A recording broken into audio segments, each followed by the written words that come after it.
Hi, and welcome to The State of Work, the podcast by Lano. I'm your host, Sandra, and as a freelancer myself who's working with clients all over the globe, I am experiencing the shift of work every day. So I'm super excited to explore the current and future state of work with you in this podcast. We will talk about the benefits, limitations, and solutions around remote and flexible work and explore many different ways to collaborate and work together. For this, I am chatting with business leaders, innovators, freelancers, and remote employees to learn firsthand how they manage their day-to-day life in an ever-changing and ever-evolving world. Paul Arnesen describes himself as an international citizen, and speaking to the Norwegian-born entrepreneur while the Italian sun was shining in his office, I can definitely see why. Paul founded Talentroo in 2019, an independent recruitment agency that also works as a strategic human resource partner and is a proud remote-first company. Paul and his team contract people from all over the world and support their clients in finding not only the right candidate, but also the right human resource approach for each employee. We talked about his path to Talentroo, as well as their vetting process for candidates and the important topic of global compensation. Paul is not only a wealth of knowledge when it comes to recruiting and working with people from all walks of life, but is also a delight to talk to, and I'm looking forward to potentially pick his brain some more in the future. All right, I see a sunny living room in the back, so thanks for joining us, Paul. Where are you joining us from today?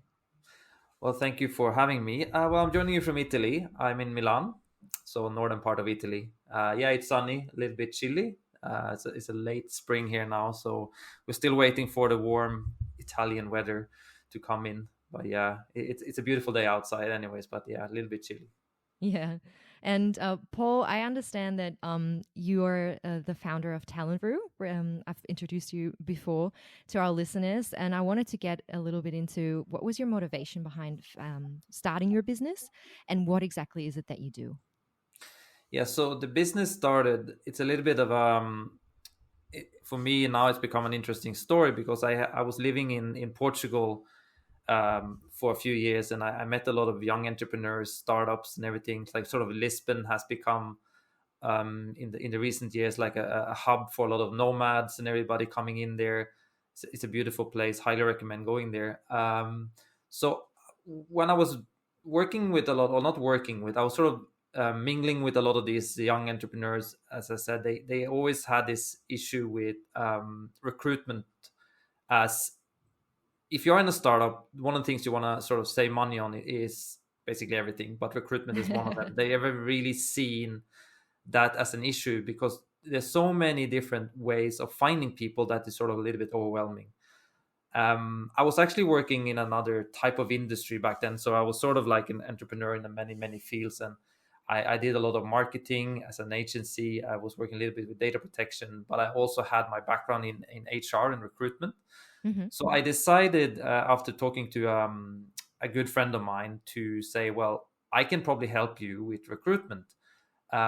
He had this idea that he didn't really have time to do interviews because he was so busy with all his business dealings, and he's not a fun. He doesn't like interviews. He thinks they are very boring. He doesn't like to talk to people. He drains his energy. He's very introverted. Yeah.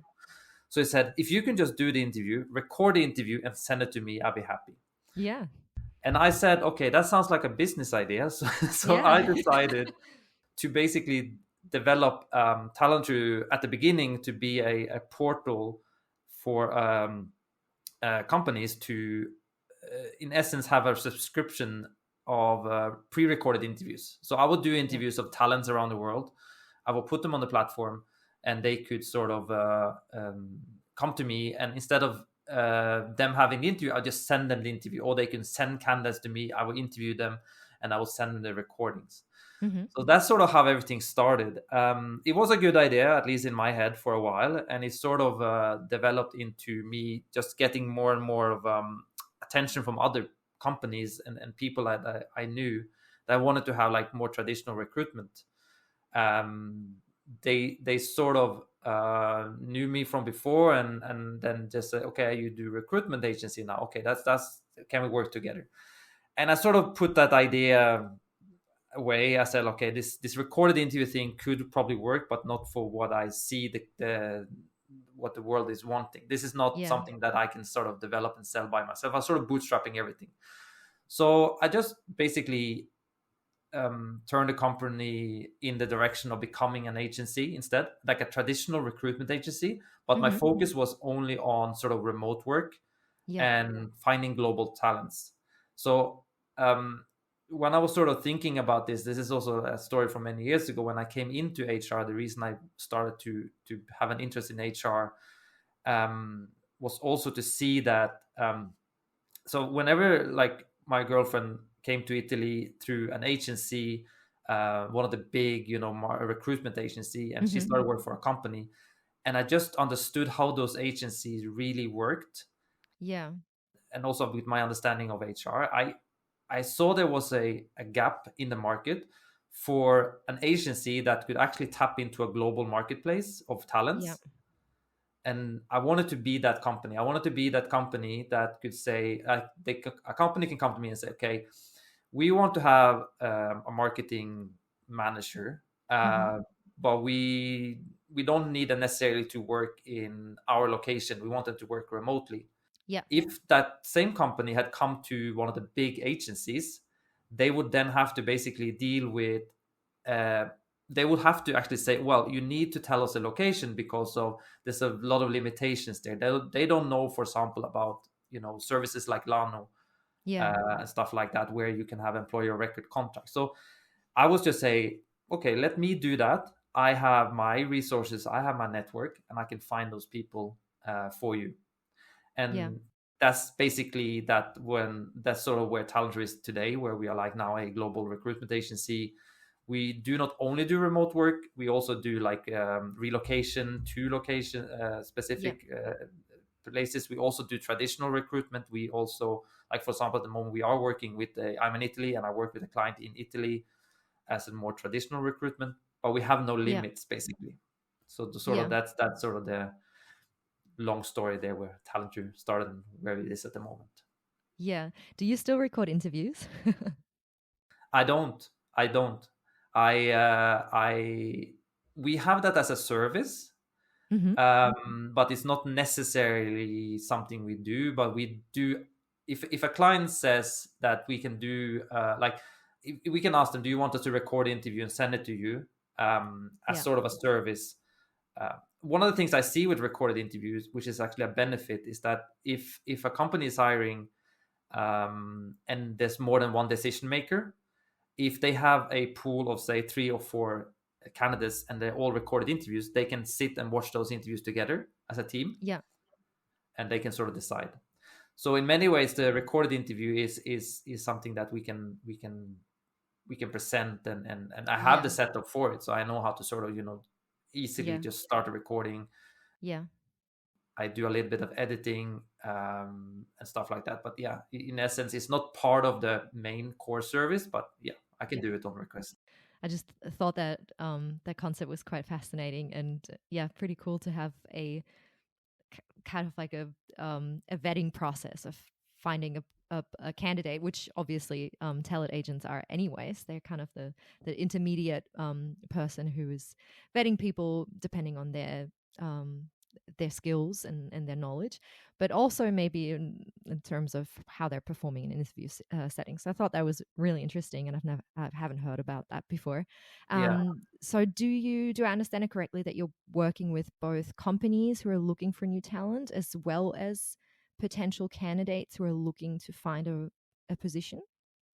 Well, at the moment, we are solely focused on client and companies because we had the thing that I think the biggest issue with working with candidates is unless you have a strategy for how to as a company like us Mm-hmm. as a recruitment agency to monetize that in some way, like we can sort of say, okay, if we have a pool of candidates, like a Yeah. one candidate that's very good, like say a headhunting agency would Yeah. work, right?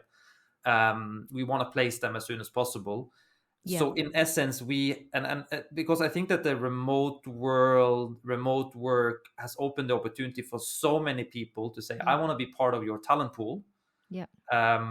that I had to sort of put a stop to the request I got, because I got Yeah. so many requests from people that wanted to be part of our candidate database, Yeah. that the selection and the vetting process was sort of something that I didn't really have time to develop. Yeah. Because obviously I still want to work with candidates, because we know that with a big, good talent pool, it's Hmm. easy for us to place candidates in with clients.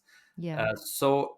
When someone today comes to us and asks us, "Can I be part of your database?" we say yes, and we take them into our talent pool, but we don't really work with them um, as I did at the beginning when I started everything, because also I sort of branched Talentroo out to be also a service for candidates. That's sort of where um, the I saw also the opportunity there to provide extra services, Yeah. not to clients.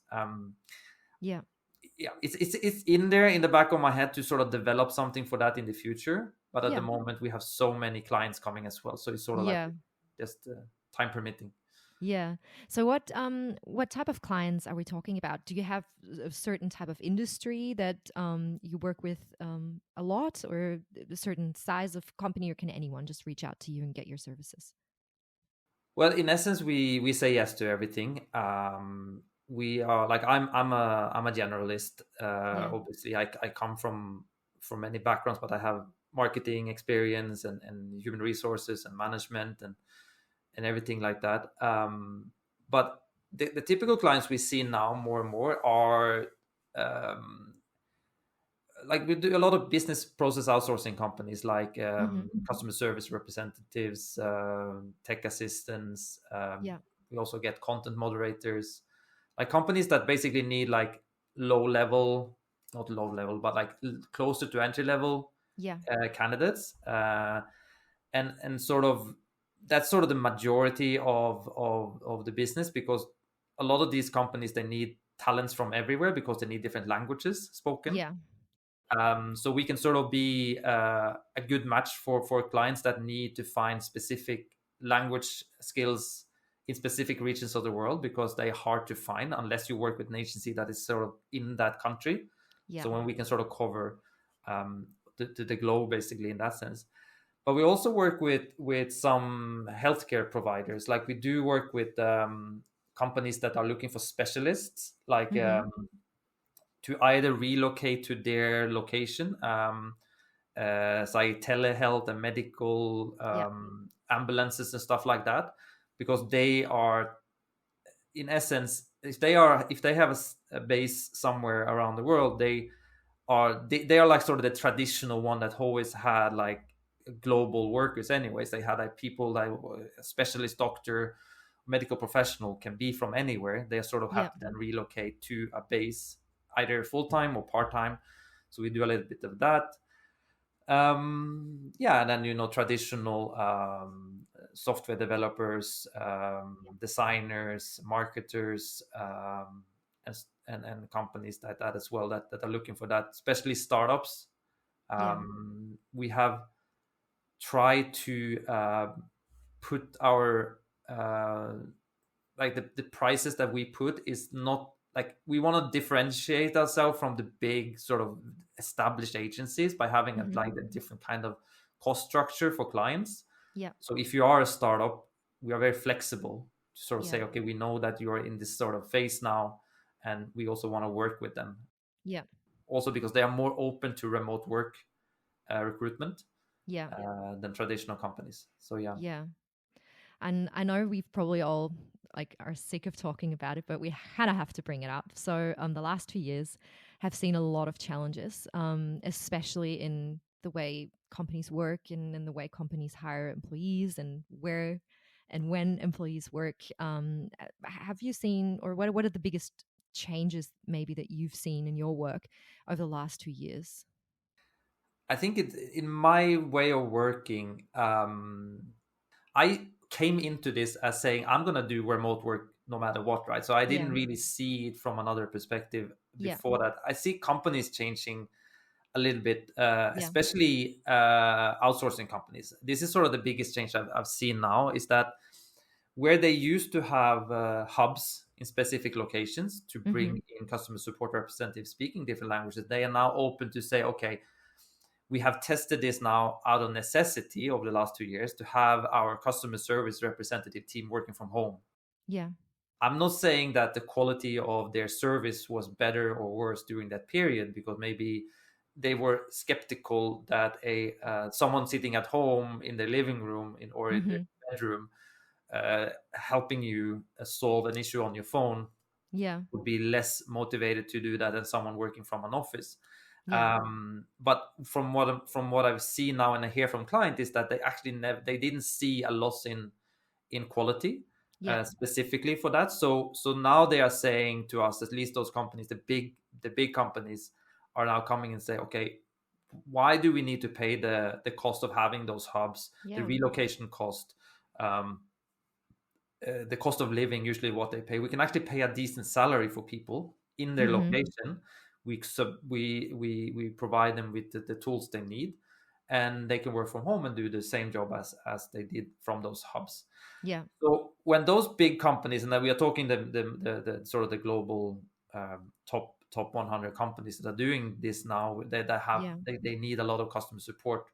The trend will obviously be that other companies will catch on to this instead of just having those offices that is a cost. They now see, okay, could this person be working from home? Okay, Mm-hmm. so why don't we just continue with that and we hire someone to work from home? Yeah. I think that it hasn't really changed my methodology, because my Yeah. methodology is still the same. I think it's more that companies now have there are more and more offers, like there's more and more companies and services coming on the market, like Lano, like video recordings. There are like also services that do that, where they Mm-hmm. basically, you send a link to a client, they click the link, it opens up in an interface. The interview is recorded. It's either with a person on the other side, or it's actually just questions that pop up and they have to answer them. So it's Yeah. all these services makes it so much easier to at least recruit on scale, Mm-hmm. because sort of that's what the outsourcing companies need. Yeah, and there's no need for, I don't see like, also this is something that now that we are working with a local company in Italy, and even they said to us, well, we need you, or the recruiter we have in Italy, to come to the location 3-4 times a week. Mm-hmm. But we negotiated that to say that's not really necessary, because we are specialized in doing interviews from home, and the Yeah. candidates, they don't have a problem with that, Yeah. because today they're so used to being at home anyway, setting up Yeah. calls on their either if they have a phone or a laptop. So Yeah. we now actually don't go to their location, even though it's very close. We do all the interviews and all the work from our home, Yeah. and the candidates and the clients are actually very happy with this. So Yeah. I think that those big assessment centers that recruitment agencies set up to, or companies set up, is sort of not that necessary anymore. That's more what I'm seeing. Yeah. Yeah. In your experience, what are the main challenges that companies face when they're trying to hire a remote employee? Or what are the challenges that they're voicing to you and that you help them then solve? Yeah, I think there's a couple of very big challenges. One is that they have a problem with understanding. First, I think the biggest thing is how much should I pay for someone? Yeah. Basically, compensation is always an issue, because if you have a company set up in a high cost location, like Scandinavia, or like in, say, you're in Berlin, for example, and you Yeah. want to hire someone from anywhere, they will ask me, so how much should we pay for that person? Should we pay the rates in Berlin, or should we Yeah. just pay the local rates from Yeah. where they're living?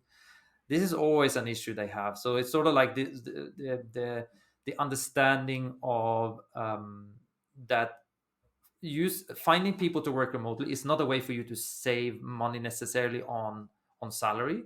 Yeah. um it it it will be in some sense, because this is a very, like, compensation, global compensation is a big discussion no Mm-hmm. matter what. I think all companies that are remote first have this discussion internally.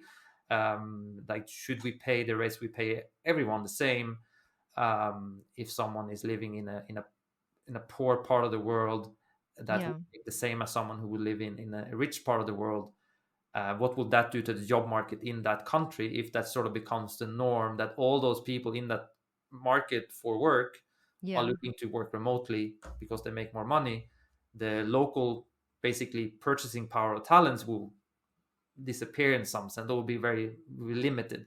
Yeah. So companies sort of has a social responsibility as well to try to figure out a good way to go forward. This is very complicated, even for Yeah. me, to try to actually to help them navigate this world. So it's good to have a specialist professional services that can help and assist with that.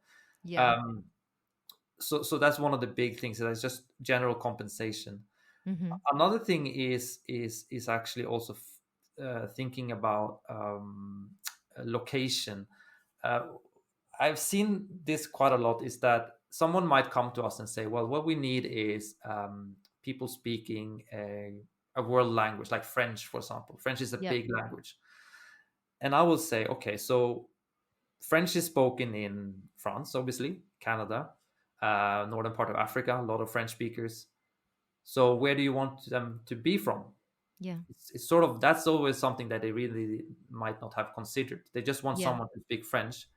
But then it comes also back to the compensation, right? Because if you are hiring someone, say, from um, a poor part of the world that speak good French, they can work really well. Yeah. Um, you have to make a decision. Basically, you have to understand that we can source people from France, but there will be a lot of people that will apply that are not from France, for example. Yeah. So what do you want us to do with that? We are a recruitment agency. You have a social responsibility as well to not, we can't discriminate. You know, it's very big, that's a very important core tenet of recruitment. There's no Yeah. discrimination. Yeah. So you have to understand there's a complexity when you are asking for a specific person from a specific country. You have to be open for anyone. Mm-hmm. You have to set the compensation rate correct for you, and in the end you have to make the decision where you want the person to come from. It's much more complicated when there are these languages like French, Arabic, Spanish, stuff like Yeah. that, which is very common, that say, okay, English is not the only language that people want to hire. It's Yeah. important that most people speak a little bit English, but we have clients that say, okay, we need we need Spanish speakers, right? Yeah. And that's the only thing they need to speak. Okay, where do you want us to find them? Well, so you know that, so Yeah. they need to really consider all the elements around. Okay, you Yeah. need a remote worker. A remote worker is not one person. It can be someone from anywhere. So Yeah. it's a lot of complexities that, and I see this is yeah, it's where we can also be helpful and try to help them navigate. Is intersocial or cultural, I should say, is cultural competence something that is important to you as well? Because you mentioned before, people can speak a certain language if that's the requirement that the client has, but they can come from different parts of the world, which means they probably have different cultural backgrounds as well, and that can play a role in especially distributed teams where you're working remotely and you're working online, and it can, I don't want to say cause issues, but there is a higher potential for misunderstandings and maybe a little bit more of a sensitivity that needs to be there. So is that a challenge that people have been bringing up to you as well, or is that something that you maybe mention to your clients? No one has really brought that up to me. I mentioned it to them. This is actually a it's a this is a real we have a real case of this at the moment internally in Mm-hmm. our company, which is actually, it's not an issue. We solve this because I'm very I think one of the things of me is that I've been living in so many different parts of the world. I'm living in all continents. You know, I've seen different Yeah. cultures. I'm very open to everything, and I try to understand. And I think as a manager or a leader of a company, it's important that at least I have that, because then I can try Yeah. to tell that to the rest of the team, and also to clients. Like, for example, this month it's Ramadan, Yeah. and we have two employees that is actually now currently doing the Ramadan. Yeah. And obviously this is a, for us, we knew it, so we are sort of accommodating for this. But say that you are a company that um, are looking to hire from anywhere, and you have someone Yeah. all of a sudden, that shouldn't be a surprise for companies. They should know Yeah. this from advance. So part of the sort of the thing that I do when I talk to clients is that, okay, do you appreciate that there are, different cultural aspects and needs, and public Yeah. holidays is also something, right? Like Yeah. there's a lot of countries that have different days that they are off because of cultural events or social things that are happening in their country. Yeah. You as an employer need to understand that you should adopt your it's a little bit of a issue when like the complications comes into things of how the company decides to work. If they work on a very Yeah. synchronous model, Yeah. that they need people to be online between certain time periods all the time, Yeah. obviously it's going to cause an issue for them if all of a sudden someone is away for a week because in that country there's a Yeah. holiday, something happening. um, Yeah. if you work asynchronous with project-based work, it's usually never a problem. But yeah, it needs to be taken into account from the beginning, and you need to sort of Yeah. uh, think about how this can affect your work projects and future of your company. Because yes, if you say I'm open to hire from anywhere, Yeah. and you don't understand this, you might face some surprises, basically that you don't want, and Yeah. it's not the candidate's fault. It's actually you as an employer's fault if you didn't Yeah. necessarily ask for this. I think also maybe the candidate should be informing about this if they can see this as an issue for themselves. Yeah. Yeah, Yeah. yeah. Is that something maybe you do for your vetting process for potential clients to say, do you have a remote work policy in place? Are you aware of these different aspects? What is important to you? Do you need synchronous or asynchronous communication? Yeah, I kind of see it as almost like a checklist for you as well to take on your clients, because that in turn then gives you information that you can use to find the right candidate. Yeah, and we do that, and I think that's also why a lot of companies come to us for remote workers, because they know that this is what we screen for. Yeah. So when we are talking to potential candidates, we want to make sure that also they are aware of the sort of the working model that the client will have. Um, I think that a lot of candidates might say, "Oh, well, it sounds great. I'm going to work remotely, work from anywhere, or can I be a digital Yeah. nomad?" They will have all these questions, right? But if I don't know this from the client side, Yeah. you can build wrong expectations with Mm-hmm. candidates. So we are well aware of this, and we always try to figure this out with the client. What do you expect from this person? Yeah. Yeah, so these kind of questions of like, okay, what time zone do they need to be in? What languages do they need to speak? Like, do they need to work from a home office, or can they be like flexible? Yeah. This is also with like data protection and all that. Can they take their laptop to a coffee shop and work from there? Yeah. Stuff like that. It's very important, and so we can give the right expectations also to the candidate. Where do you see then the trends developing into for the HR or recruitment world? Is there anything from your experience, or just looking back at the years and experience you have with working with all different types of people and companies? What do you think are the trends for this year and also for the years to come?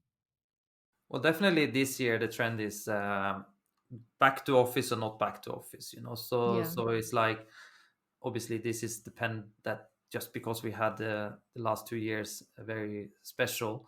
um HR departments in that sense are like trying to develop these policies now that Yeah. around the need or the necessity for remote work, not because they would like that. A lot of companies are sort of still fighting against that, but the Mm-hmm. people want that, the employees want Yeah. that. A lot of them say I would like to go back to the office, but still a lot of people just want to be have that flexibility and the opportunity it gave for them to be more with their family Yeah. and that. So HR departments now are definitely developing. That's sort of what I'm seeing now. They are developing more policies for giving opportunity for remote work. I see also some regulations coming out about developing policies around this. For example, in Italy now, a lot of addendums to contracts are coming, employee Yeah. contracts, where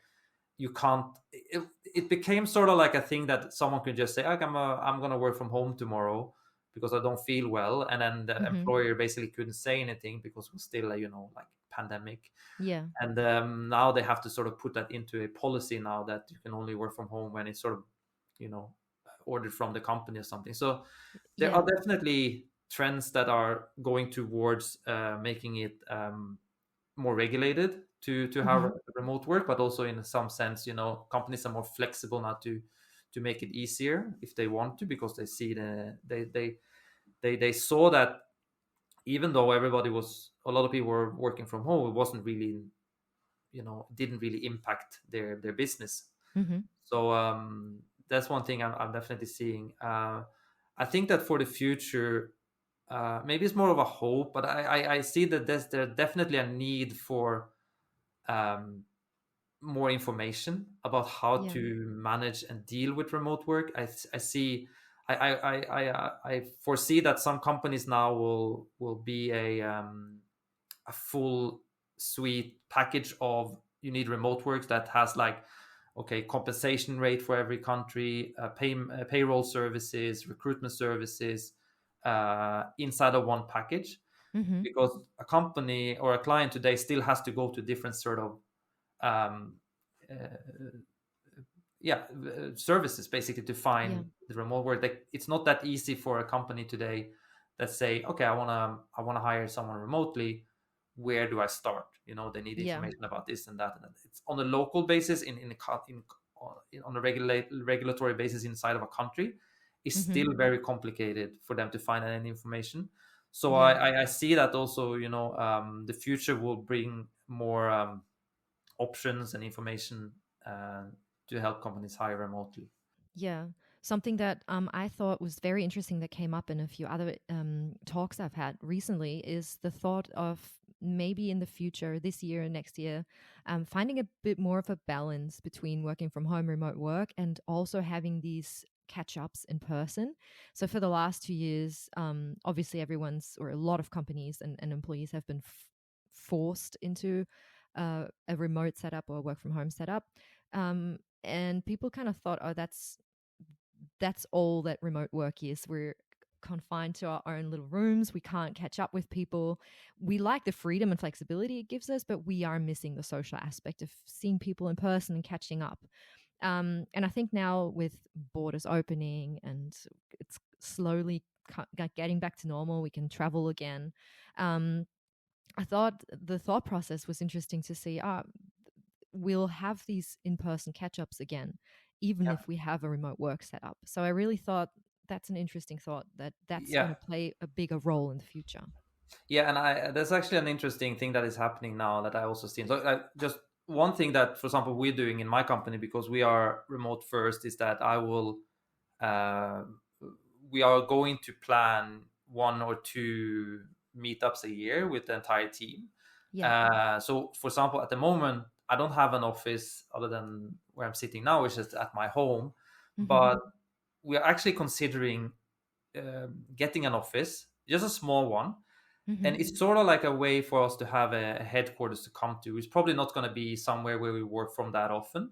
And it's not going to be a place where people can come to work, but it's a Mm-hmm. place for us to come to have some sort of connection to Talentroo in some ways, Yeah. and we can sort of use that also. I think that I heard an interview with his name is Matt Mullenweg. He's the founder of one of the founders behind WordPress and all that, and he's Yeah. one of the first sort of remote companies, like thousands of people working remotely. And he said we still keep an office because it's important for us to have potential clients come over, Yeah. events, and everything in a location. And it's sort of it's helpful to have, as you said, to tell people that, okay, we do appreciate you and we want you to see each other. It's very, very important that you have a social life with the people as well. Video and Slack messages all day long becomes very disconnected. Yeah. I feel that myself. But what I'm seeing is actually a trend, and I don't know if this is a more of a local trend. Obviously, I haven't been able to travel that much in the last 2 years, Yeah. but here in Milan, where I'm living, it more and more like membership clubs are opening up, catering for people that really don't have a company or like a place to go to work. So Mm-hmm. like, you have sort of the well-known like WeWork and maybe Yeah. Spaces and Regius offices and all that. They are sort of been there around, but they're like popping up everywhere now, like co-work spaces. Yeah. And some of these co-work spaces are now taking it also to the next level, where they are now developing membership plans that you become a member, and there's a community. You have co-work, there's like events happening, dinners, Mm-hmm. sort of social things, and all the people that are members are either working, well, they're not definitely not working for a 9 to 5 job here in Italy, Mm-hmm. because there's a lot of these events are happening during the day. Mm-hmm. So they come there, they work from there, they socialize, and it sort of becomes that you not necessarily socialize with your colleagues to the same extent, but at least you don't miss that. Yeah. Because a lot of companies that well, it's very different between cultures. I think that if you are from a culture where, as a personal experience, I'm Norwegian, the Norwegian are not really good at socializing outside of the workplace. Yeah. So for them to all of a sudden be home, like, how do I now socialize? Yeah. I live in Italy. Everybody's social anyways. So like Yeah. you go out, like this coffee culture, this like Yeah. bar, restaurants. So there's definitely a need for to have to give opportunities to the people in your company to have a Yeah. socialize outside of work. So what I'm Yeah. saying now to people that come to Talentroo is say, okay, do you have a community around you? Because I want you Yeah. to make sure that you take time for yourself to be out with friends and family and a Yeah. network. It's very important. Yeah. So that's something that I see. Maybe it's a trend, and I like it, because in Milan it's definitely a place where there's a need for these kind of communities to come together. Yeah. Yeah. Those are really nice closing words, putting or asking people to make sure that they find their own community, whether it be within their offices, within their colleague world, or just outside of that. Just, yeah, stressing the importance of community. I think that's a nice little thought. Yeah, we don't want to lose the community, and I think the benefit of having an office to go to every day is that you make friends for life, and you sort of you have colleagues. And if you are someone who tends to maybe be more alone, when you're sort of forced to go into an office and see people every day, it's very helpful if it's a healthy work environment, at least. Yeah. So some people that all of a sudden is going to work remotely, they might be very isolated. If you as an employer don't take that into consideration, you might actually see productivity drop, performance drop, because it's important, and it's difficult when you work remotely to pick up signals that you pick in that you can see in an office. So the sense of trying to help them understand that, do not worry too much about what we're doing here on the video, but I want you to log off, go out in the world and see people, and seek out those communities if they exist. Yeah, that's lovely. Well, thank you so much for taking the time to have this chat with us today. I really enjoyed getting your insights and different perspectives for both the candidate side and the company side. Really appreciate it. Thank you very, very much. It was a pleasure to talk to you as well. The State of Work is a podcast by Lano and is available wherever you get your podcasts. You can also find us at Instagram or Twitter by searching for The State of Work. For more information about today's topic and links to further reading, check out our show notes at podcast.lano.io. Thanks for listening, and until next time on The State of Work.